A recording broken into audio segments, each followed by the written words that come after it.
Well, hello there, humans, bees, earthlings, whoever you are, wherever you are, whatever you're doing, and whoever you're lucky enough indeed to be doing it to, I'm Bushka Blitz, and this is the T110e5. And this isn't a review. This actually is not a review of the tank. Although, I'll tell you what, we're going to be talking an awful lot about the tank, so buckle up. And there's a reason I'm making this review. It's because of the Chieftain Mk6. Now, formerly for me, the E5 was the best hull-down tank at tier 10.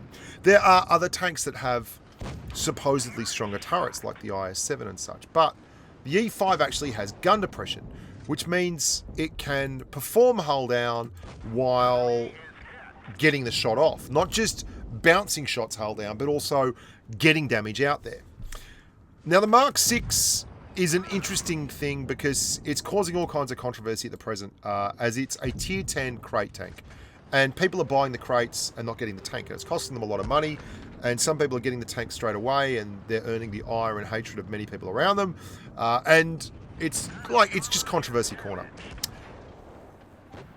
For good reason. Like, I don't agree with crates. And I'm on record as saying that like 50 times and saying just don't buy crates. And one of the things that I'm a little bit disappointed in the Mk6 is that it's such a good tank. It's so lovely to drive. And it's got so many of the features that I really adore in a tank. Gun depression, gun handling, to name two, and a reasonable turret. It reminds me a lot of the Centurion 7-1.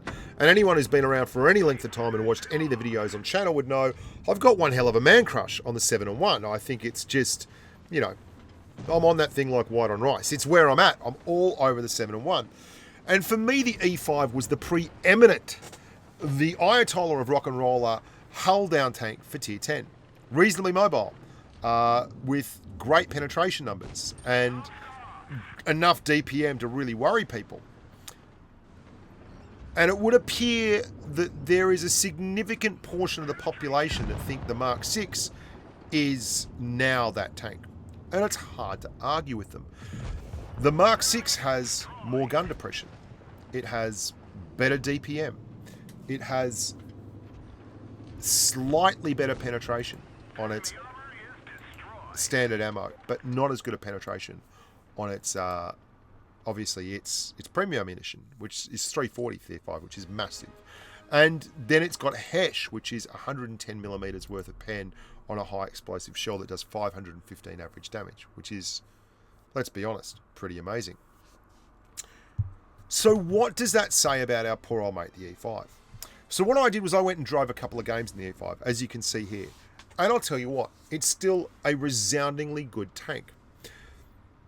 And I guess this boils down to, what is the Chieftain Mk6 worth to you?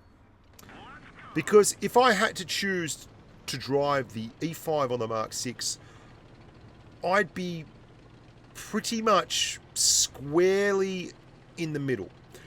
I think that's an indictment in and of itself, because in certain situations, the Mk6 is better.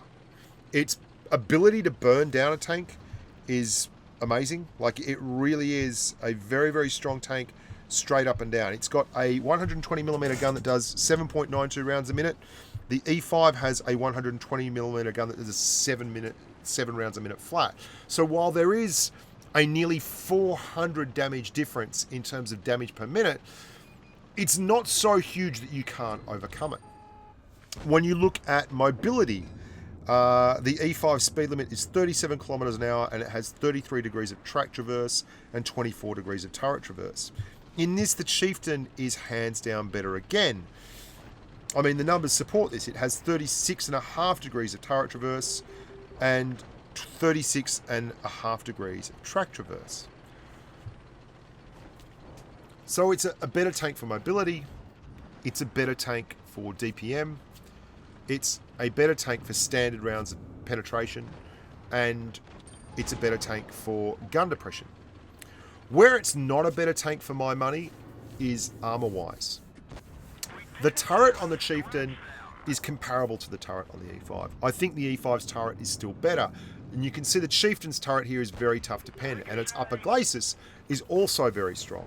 But if you watch on, you will see the enormous weak point that the Chieftain has in terms of lower glacis. And I couldn't have asked for a better example of this. Both tanks have woefully thin side armor and rear, but that Chieftain's lower glacis there and that area around the lower assembly is 90 odd millimeters of penetration required. 90, and it's a big lower glacis, right? It's a massive lower glacis. So if you can get shots anywhere near the lower, you just let them go and it will go in every time. That's not really the case for the E5. The E5 has a weak lower glacis. Most tanks in the game do. But at the same time, it's you know, anywhere from 190 to 300 to 200, that kind of number. And it moves around a lot more. So you can actually manufacture bounces. Watch that lower glacis on the Chieftain. You can't get the angle on the Chieftain's lower glacis anywhere that it will actually bounce a shot. Even at that severe angle that you saw as it was pulling back around the corner, it was at like 140 to 170 millimeters of armor. And that's pennable by everyone. So as people get used to playing against the Chieftain, they're going to start taking advantage of that with big 150 millimeter and 183 millimeter guns. And, you know, they will start really chewing through that hit point pool. Now, that won't matter much to good players. There's no doubt in the world. Good players just take for granted that their lower glacis is going to get penned. It's the fact that it's going to get penned by anything that's 150 millimeters and up with a high explosive round that can do 900 plus damage that is really going to take the wind out of the sails very quick if you get aggressive with the Chieftain. So for me, the Chieftain is a lot less of a front-line hull-down tank, because you do not want to be fighting an E100 and have them push around a corner for a hit point trade. If the E100 comes around the corner and trades with you, he's quite likely going to do 900 damage if he's smart and he can get the gun down on your lower glacis. That's not the case with the T110e5. I also think the T110e5's turret is just stronger. So armor-wise, all round, the E5 wins that battle. And I guess then it boils down to the fact, how much is a super good DPM, excellent gun depression, very agile, heavy tank worth to you? It's like a turreted version of the 215B is the best way I can put it. Tough, but not super tough. Great pen on your AP rounds and excellent gun depression. That's the real catch. Because for a lot of people that don't have an E5 and don't have a tier 10 tank at all, that's going to be worth buying. And that's really a little bit of a rough time for guys that have ground tanks like the E5 out to tier 10. Now I'm going to show you two games, because these highlight just what a good quality tank this is and how effective it is hull down. This is from, what's his name again? Thermite Reaction 18, and then another game on Mines from Swedish Tank Commander. And the reason I'm showing you these games is because I want you to understand that I've made a lot of big calls about how strong the Chieftain Mk6 is in the last video and in this video here. And I have basically said that it's too good for a crate, and I stand by that. And there should be no tier 10s in crates, in my opinion, whatsoever. But this tank here, the T110e5, is still better than the Chieftain Mk6 at some things. And that's something to put in your back pocket, because if you are considering buying the Chieftain Mk6, this is currently the tier 10 tank that I would describe it the most as being similar to. And if you have the E5 already, I'd probably just stick with the E5, unless you have nothing but cash in your pocket and the wherewithal to spend it. If you are tight on money, or you don't want to get busted by the powers that be, like your wife, girlfriend, significant other, boyfriend, missus, your dad or mum with their credit card, then the Chieftain's probably not for you. Use this thing. It will perform in pretty much the same way with a little bit difference. Bit more armor, bit less mobility is basically, and a little bit less Spitfire like burn them down damage per minute stat. That's about it. The thing the E5 can do that the Chieftain flat out can't, the Chieftain has APCR as a premium ammo, and this, I didn't mention this enough. And that means that 310 millimeters of penetration is the most you're going to get out of it unless you're running calibrated shells. And even if you do run calibrated shells, you get 5% to APCR. Okay, 5% to APCR is good, but it's nothing like the bonus you get to heat. If you run calibrated shells with APCR, that's going to take you from 310 to about 325, 326, something like that. The E5 has 340 millimeters of heat pen. That gets a 10% bonus to penetration. So when you run the calibrated shells on an E5, you get all the way up to 374 rounds of heat pen. That's a lot, right? That is an awful lot. That's important because what it allows you to do is actually pen the cheeks of a mouse really easily. You can butter through them. And if you talk to RH or any of the guys that drive mouses all the time in competitive, they hate two tanks. They hate two tanks. The IS-4 particularly because it can trade and bounce shots, and the E5. And they both have premium heat that can get up into the 370s, and that is brutal to a tank that's basing its whole play style around armor. So if you want to go full frontline heavy that can pen everything, then go the E5. Where I think you're going to have a whale of a time in the Chieftain Mk6 that the E5 just simply can't is if you can get that thing to the flank. You have a heavy tank with a good turret that can dominate tier 10 mediums, absolutely dominate them, bounce shots and do as much or more damage than them with a better hit point pool. And I mean, that's really the pros and the cons of it. So if you want to know, should you blow that money on crates only if you feel you can afford it? Is it going to be worth it if you actually get the tank? Hell yes. The Mk6 is a special tank. It's a unique tank that has lots and lots going for it. I'd rather just drive the E5 and save the cash. But that's just me.